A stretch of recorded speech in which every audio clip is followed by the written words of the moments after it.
The Gospel of our Lord Jesus Christ according to Mark, chapter 2, beginning at the 13th verse. Jesus went out along the sea. All the crowd came to him, and he taught them. As he passed by, he saw Levi, son of Alphaeus, sitting at the customs post. Jesus said to him, "Follow me." And he got up and followed Jesus.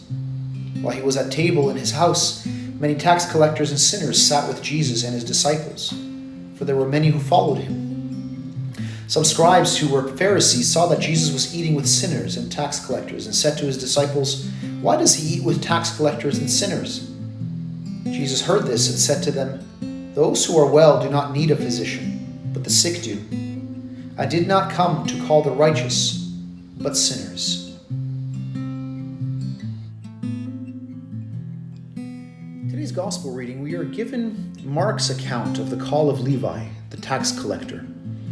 In Matthew's gospel, he is given the name Matthew, not Levi.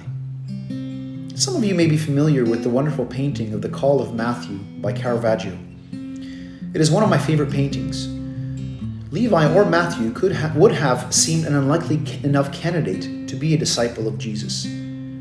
Tax collectors or toll collectors were considered to be very mercenary, with good reason.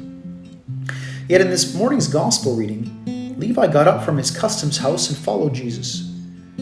He did a complete turnaround, going from one way of life to a completely different way of life.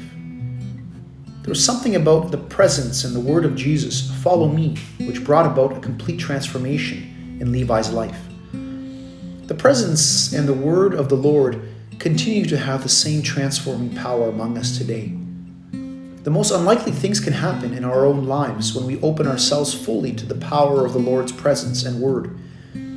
Our relationship with the risen Lord always has the potential to be a truly transforming experience, moving us towards an ever more generous way of life.